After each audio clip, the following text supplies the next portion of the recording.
Great. So now we have our writing content, which is our chapters 11 to 14 in the book here. And essentially, what we're going to be going through today is, as we mentioned earlier, the need for a business card. There's some formulas. I was calling them acronyms as well. But essentially, what they are is they will help make bullet points and create an idea of what you should be advertising as. Now, as you can see here on our third one, it's talking a bit about a brochure. We're going to be exploring some other areas of advertising as well. And then, we're going to be talking a bit about what a press release is, and then essentially what makes up a great press release for our company. Great. So the business card is something that we should all hopefully be familiar with. It's essentially a way to brand yourself in a way that is nuanced and similar to your brand that you would like. If you remember from our last weekend courses, we were talking about how you want to portray yourself to others. So speaking about your business card, how you design it and what it looks like, the color scheme is definitely something that's important. As you can see here, this graphic designer uses a bunch of different colors and small icons that look really nice. And that will help portray that they're a graphic designer that knows what they're doing. And they also supply important information of your business in a very small way. I would say business cards are a very good way to figure out what you want your main appeal of your business to be, because you can't put too much on it, right? Your business card is a limited space and people don't want like a super intense business card. So usually you just want to put in the few items that are really core and critical to your business. Now, I think this would go without saying, but there's some content on your business card that is important. Having your name would be crucial, or the name of your company. If you're individual in the company, you could have your title, but also if you're independent business or maybe just like a different entity as well, this could change.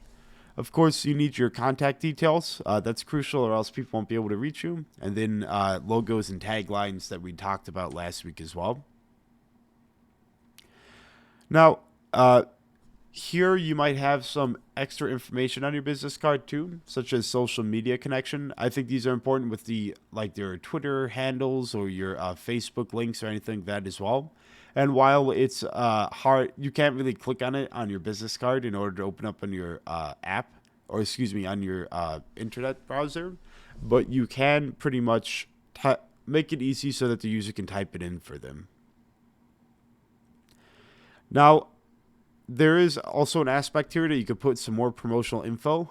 And if you would like, you could think of some examples too. I'm actually not too sure what other examples would be as well. I'm kind of pulling a blank on it. But if you do have any, let's see here. Could there be a virtual business card especially live during the pandemic? Yeah, that's a great question, right? If because of the pandemic and the sharing and this, I think a majority of people are kind of nervous of sharing in a way that we were used to in our society. So I would definitely say that you could make like a PDF almost as well. That's actually a great question. I'm gonna go down the rabbit hole of that, but I think there's definitely a way you could do it where you can either make like an image that is essentially a business card that you could send around. And then the links on that business card that is an image or anything would work because you're clicking on it on the computer. It's a great question. Let's see here. Sorry, that's a new one. I was trying to think of a cool way to, let's see here.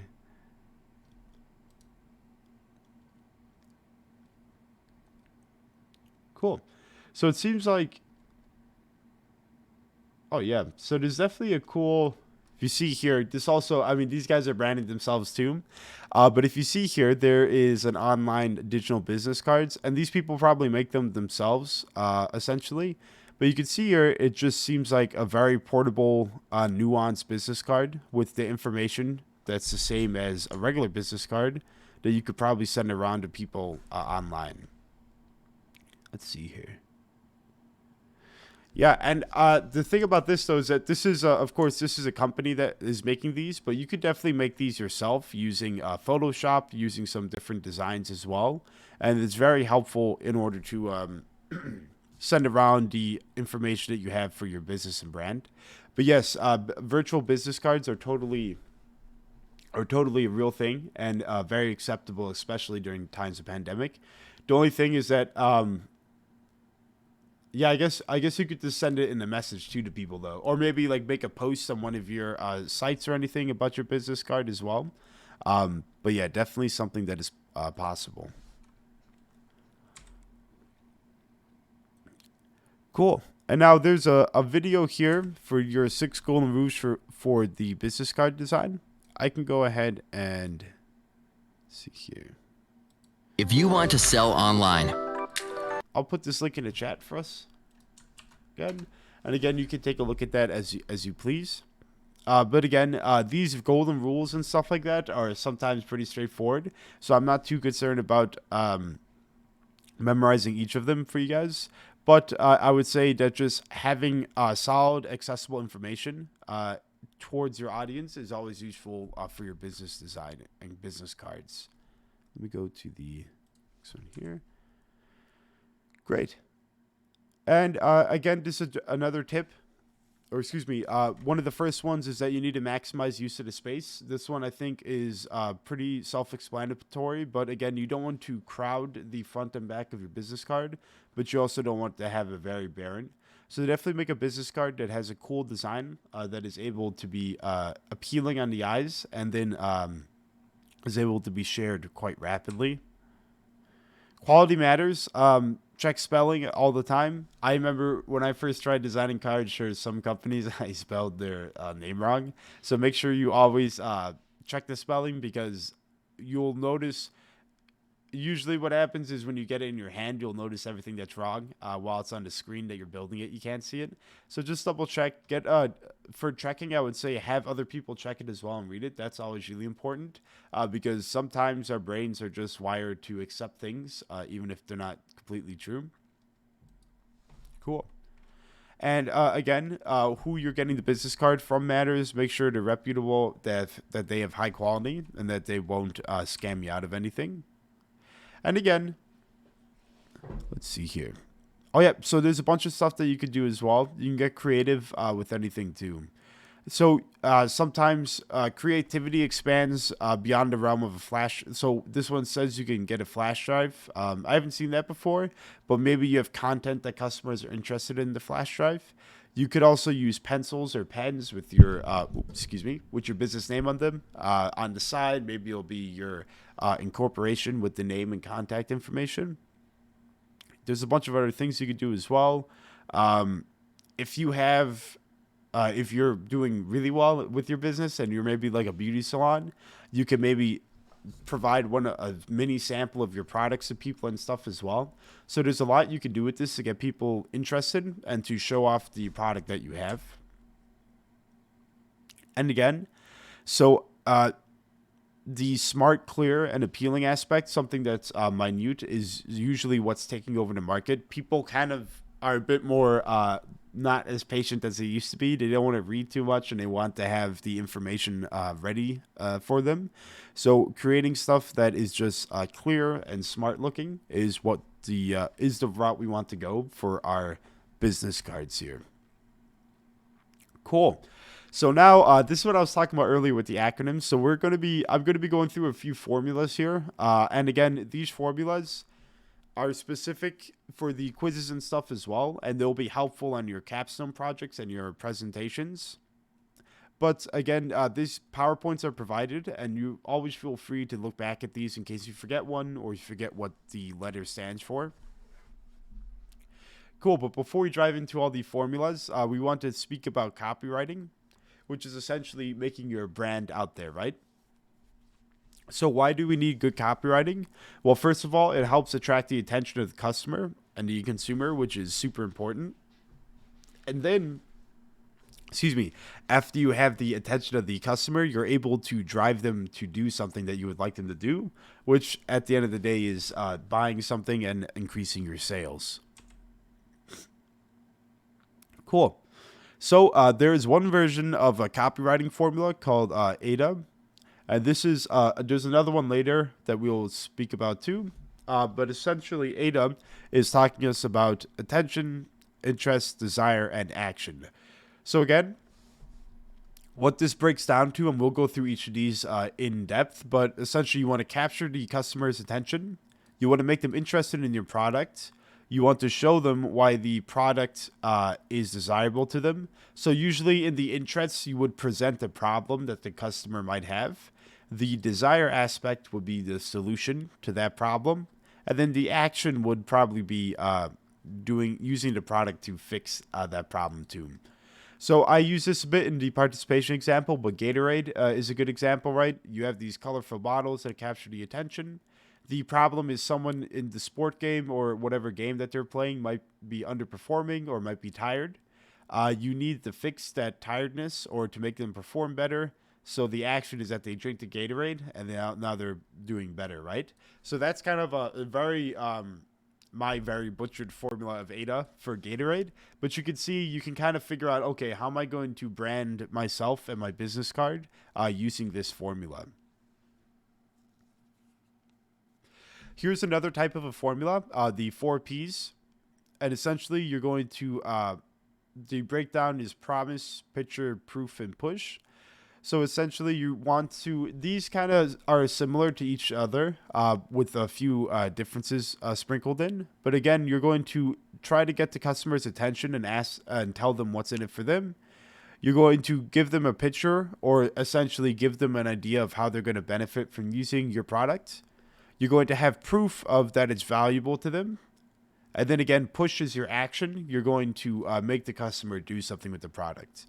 Now, proof sometimes can be different. How can you show it's valuable? Well, if we go back to our Gatorade example, you might have very famous athletes using the Gatorade product, and then that would show other athletes that, okay, so if these people are using it, then it must be a pretty good product, right? That's one way you can provide proof.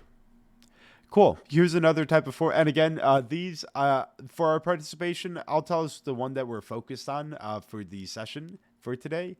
But all of these, I would say, just have the slides open, and I don't expect everyone to memorize all of these because there's quite a bit here. But these are really useful ways to think about your business cards and how you want to formulate some strategies. Cool. The U formation is useful, urgent, unique, and ultra specific. So essentially what you're trying to show here is why the product that is useful, it's focused on the needs of the customer. It's urgent, so it's specific to a time. It's unique in the sense that other benefits cannot be derived elsewhere. It can only be derived from this product. And then ultra specific essentially says that you're saying it that the product is how it is. So what you could think for the U formation copyright is maybe something during the pandemic, right? Maybe a certain type of glass shield or a certain type of mask. It's a very time-specific and ultra-specific product that focuses on certain needs and is useful to the customer as well. So I would say for the U formation is, again, time-dependent, and each of these have their pros and cons, right? The 4Ps aren't too specific, but they can be very broad. The U formation is very specific, but unfortunately it can't be very broad sometimes because maybe you don't want your product to be time-specific, right? Maybe you want someone to be able to use it whenever they want. Cool. So now here's the big one, and this is what your participation for today will be asking about, and I will talk about an example of this too when I let you guys go after this lecture. But essentially, a idea is grabbing the attention of your customer, keeping their interest, showing the desire or the need for the product that you're showing them, justify why you're doing the product by either showing evidence or conviction of it, and then action again, tell them what to do next with the product. So again, either continue using the product, show it around, or whatever it is that the action is. But the action comes last after you have checked off all four of these. So a idea is the largest one out of all of them that we have seen. And we'll talk about this more for your participation as well. But why don't we break down each of these little bullet points here? So again, attention is essentially what you're going to be showing the user to grab them in. As you can see here, the headline is read five times more than the body copy. So you kind of want to hook to get people in. Again, people aren't that patient nowadays, so we have very instant access to everything. So we want to make sure that the attention is out there, that you're grabbing them in quickly and properly. And during your attention phase, you want to make sure that you're showing the benefits of why you're doing it here. Let's see here. You want to create that desire that the person has. Some examples of this, again, brighter teeth, faster cars, as we said earlier with Gatorade playing better. And then the free information, again, is the very important thing of offering something that the customer can use to talk to others about it. Remember, if you make the customer learn something, they are much more likely to use your product, and they're much more likely to talk about it as well, right? So again, that example goes back to the gym place where the gym would offer health tips or information to their customers, and then those customers would feel better about going there because they're learning stuff as well. And again, these are all built into the attention, but the more attention that you get from your product, the more that you're going to be relevant in society, the more news of your product is going to be shared as well. And in general, your attention phase or how you're going to grab people into your product, you don't want it to be really long. Most people aren't going to share like a 2-page analysis of why your product is good. So try to keep it short for the intention. Try to keep the attention short and to the point, and make sure that it's showing off what your product is about. And again, sometimes the cleverness can be good. As you can see here, there might be a really good pun or something as well. I'm trying to think of one now, but sometimes you might see some companies or products that use puns in their attentions and headlines. Maybe I'm trying to think on the highway. I'm sure there's some billboards that have like goofy lines and stuff. But you also, the downside of being too clever, and the opposite thing, being a bit too vague, too broad about it, is that people might not just get it right away. And that's a potential customer that might have used the product if they understood fully what was going on. So again, there's a lot of sometimes a very clever headline is funny and stuff as well, but you want to make sure that, okay, can the average person figure out what this is asking and understand what the product is saying it is. And again, you could sometimes delve, because you're so familiar with your product and what you want to get, you might understand it a bit more than the average person. Just kind of think of yourself as someone walking through the streets and seeing the billboards and stuff. So you don't want to be too clever, and on the other side, you don't want to be very vague about it. You want to make sure you find that nice medium. Cool. So you want to talk a bit about the interest aspect as well, capturing it. Essentially, you don't need to list out everything in bullet point fashion, but you want to make sure that you tell them the benefits of using your product, the features that are a part of that product, and then the important part as well is the advantage of using it over others.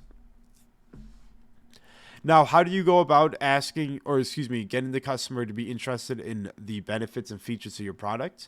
Well, again, you want to make sure that you can access the problem that they need to be solved, right? Like the wireless headphones that are very big now address the problem of tangled wires and, having a bunch of maybe wires that break in your phone and stuff like that as well. So having those wireless headphones is what makes it a solution to that problem. And then you can tell them the benefits of that, right? Well, you're in it for removing the wires from your headphones and stuff like that too. So as you can see there, as soon as you can address the problem that the customers have, it's very easy to fill in the blanks with these ones. Excuse me. Now here, they call it the game changer as well. Desire is something that is something very crucial for the creation of a successful business model for your product. You want to make sure that the customers think of it as a must-have or want. You want to make sure that they are desiring to get it. You can do this by either having the brand be very classy and high-tech and stuff as well. Remember, we talked a bit about some of the clothing brands or some of the sport club brands as well. You're branding the product is able to evoke this emotion of a must-have in a person.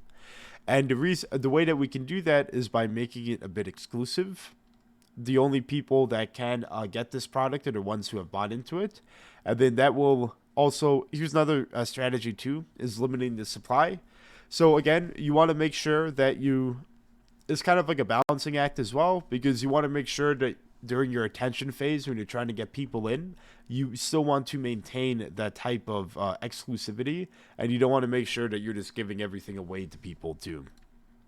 So a lot of your business decisions and a lot of these tips and stuff, you want to make sure you strike like a medium between them. You don't want to lean too far to like utilitarian information and giving everything away.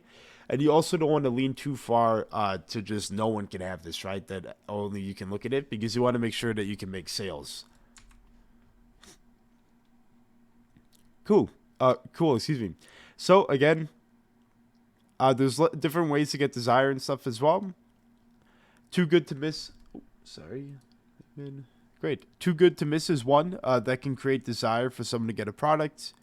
Simplicity is very nice as well. It's so easy to do and so easy to start up. That might be with certain products as well. Exclusive expertise is really nice. Sometimes this occurs with Apple and Apple products, if you have any. When you buy an Apple product, you're also buying into this type of company and type of area where everyone understands the product and can help you out with it too.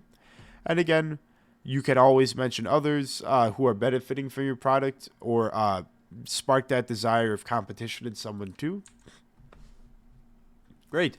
And here's the most important one as well. Oh, they're all important as well, but this one is very crucial, is the evidence factor. You want to make sure that you can support the claims of your company in a reasonable way, that you have either customer testimonials, statistics or polls, or real life people supporting it too. Another way for evidence too is, as I mentioned earlier, is like the superstar sports people using Gatorade. Some people are just very prominent in culture, and if people see them using their product, even if it's not specific scientific evidence, it could show that somehow they're benefiting from the product too, so that this person should use it as well. So evidence can come in any form, but making sure you have it will really make your content stand out more. Cool. Excuse me again. Sorry for the allergies there. Again, the final portion here is your action. And this is what you want your customers to do through a CTA or through a call to action. And again, the reason why we want to do this is that when someone wants something, they want to make sure they know how to do it, when, how, and where. So the way that you can do this is by making that call to action very clear, simple, and short.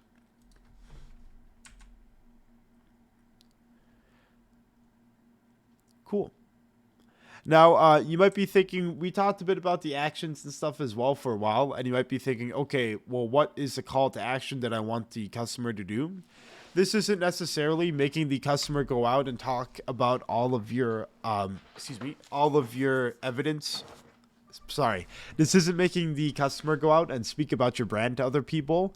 This could be meaning you want the customer to access your website. So your call to action, CTA for the customer, will be to go to your website and look at your product. It will be to send an email. Maybe it would be calling the company so that they could talk about the product more, buying something on your website and stuff as well.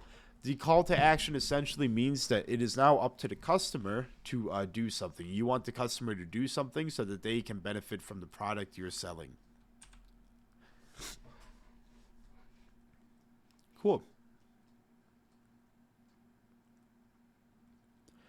Now, within the realm of content marketing, the call to action is not the most stressed out area. As we said earlier, the evidence is important and the other aspects too. Oh, sorry. So these are all, those portions that we were talking about earlier are a bit more important too. But the reason that you want to still do a call to action is you don't want to miss out on a chance of a customer sharing feedback and commenting and sharing your brand a bit more for you. Cool. So for your participation for session 3, I took this idea here, and I went ahead and just made it into a post. So if you go to your participation aspect here, the link here, in number 3, what you're going to be doing is using the A idea formula that we talked about. You're going to, I made a reminder here of what it breaks down to. You're going to pick a product, and the product can be something that you own. It could be something that you've seen before or something that you create yourself. And then try to see if you can create some, and this only needs to be a sentence or just like a few words or anything, but try to see if you can create each of these here. And if you can't create one, I would say just say that too. You can't create it just yet. But for instance, in my example, I picked Gatorade, the sports drink. And then there's a bunch of attention aspects, so you could have a colorful liquid. And then the interest is that it's a great sports drink that will help them perform. The desire aspect can be showing that someone might be underperforming during a game, or they're very tired. And I need to change my spelling there. Sorry. The evidence again is that other athletes use Gatorade and are great at their sport, and then the action would be to use their product and get back into the game. So you don't need to do this now because we still have a few more slides to go through. But I just want to show off that this will be your participation for session 3. You're just going to pick a random product and then try to see if you can kind of break down the attention and to the action aspect. And if you need help again, figuring out exactly, see here, what that breaks into. On slide 19, it starts up and it goes through each of these as well. But again, that is your participation that you can focus on in a few minutes. Great. But before we delve into that, I want to make sure we talk a bit about brochures and the remainder of these slides.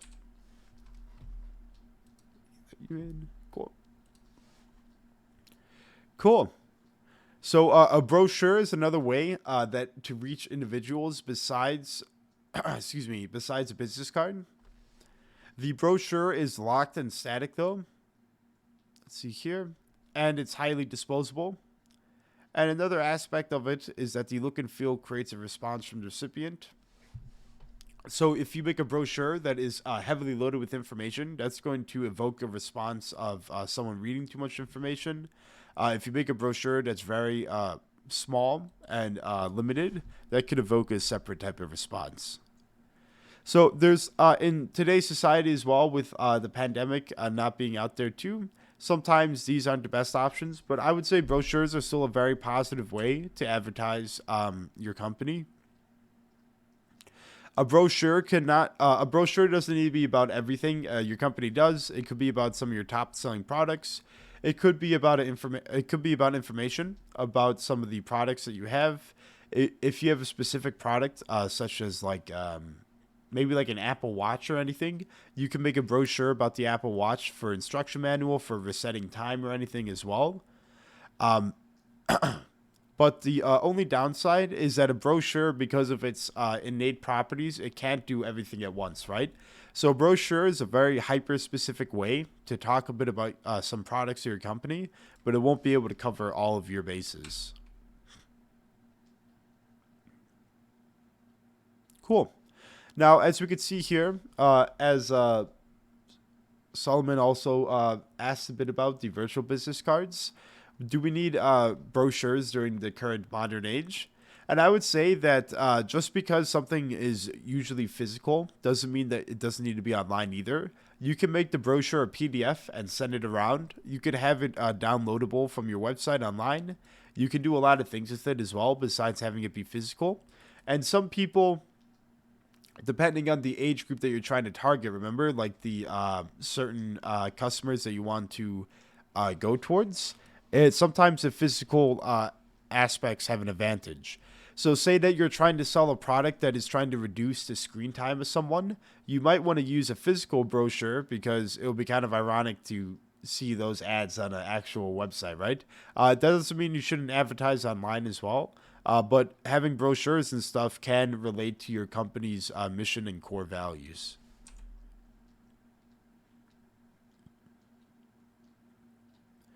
Cool. So again, who's your brochure for? Which is an interesting question to ask. You will always have a range of customers with your company. As you can see here, someone is going to be hyper aware of everything you're doing and will always be aware of that as well. Some people don't know about your product or company at all. Some individuals were interested, read about it, and signed up for more information. And others are about to purchase something, but might need more information or maybe just need a little bit of a push in order to buy something.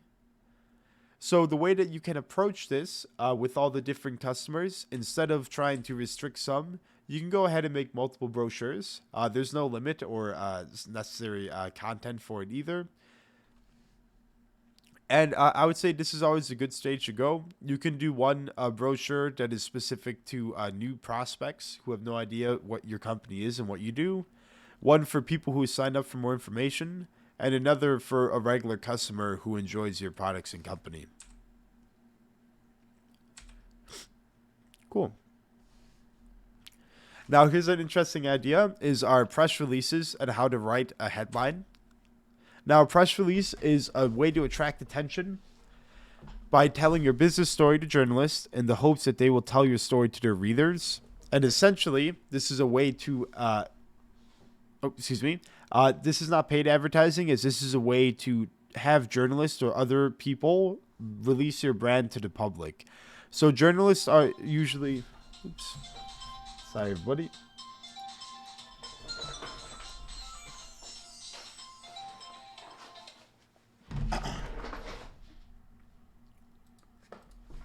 Sorry, everyone. My phone went off there. Apologies. Journalists are usually either writing into the newspaper or onto a blog or anything. So a really good way for journalists or to get your name out there in another aspect is to simply have a press release where you speak about your business's story and whatever else it is, and then they are able to release it into a storied area so that other people can read it. The good thing about this is that the journalist is hopefully really good at writing and can make your business stand out in its own unique way. And another good thing with the press release is that depending on how the journalist writes it, you can kind of see if your brand and your mission is coming off the way that you want it to come off to people. If a journalist misunderstood something or anything too, you can kind of make a note of that and figure out how you can make it more specific to what story you want to tell. Now, a press release is always very interesting because it's able to show off your products, how you came to be, and of course, like this would show off if how resourceful you are, your involvement in your community, social responsibilities, and so forth. And essentially, why we're doing this is so that we can have more interest in our business, reinforce any credentials that you have. Oops, sorry. And of course, at the end, attract more customers that will purchase your product.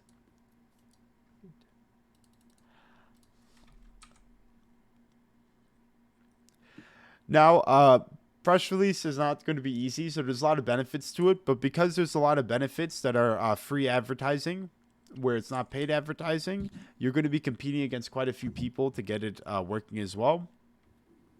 So again, you might have like a local paper or maybe some type of local editorial section that talks a bit about local businesses in a newspaper. And you're going to want to make sure that you can get that spot. And once you have that spot, really go forward with creating the proper press release that you'd like.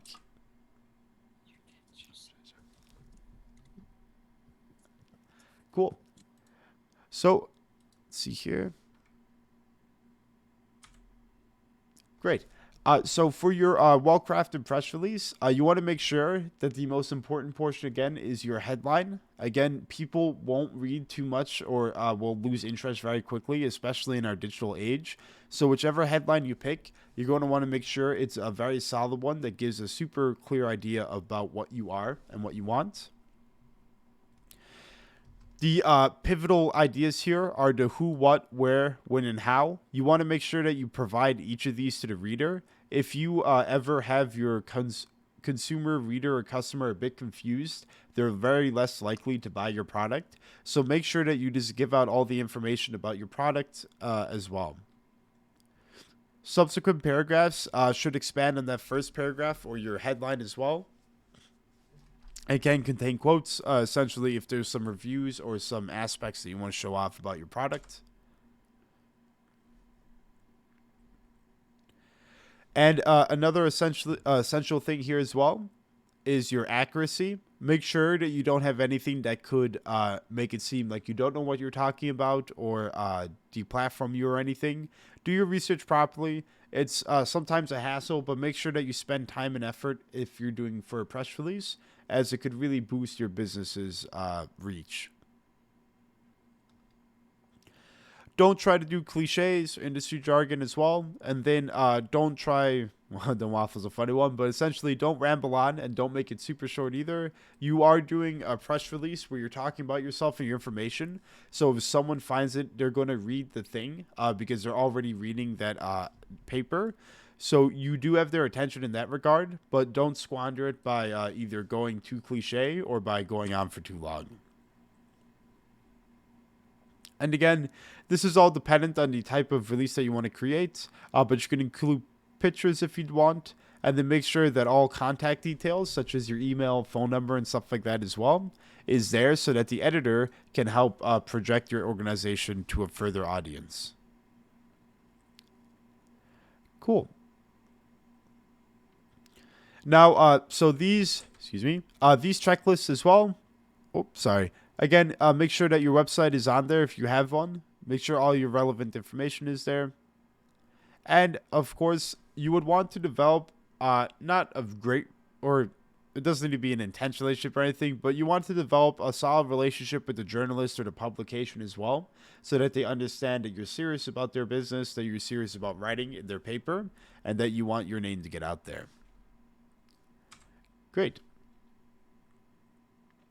So I just talked a bit about the 3 different marketing styles. You have your business cards, you have your brochures, and you have your press releases. And there's a bunch of information that goes into making them well and stand out. But what I would say is now that you have all these tools, you can definitely go out and think more about which ones are good. And this is important for your capstone project because maybe for the company that you pick, you might want to try using a brochure, a business card, or a press release that could help them expand and show off their base and products to more people.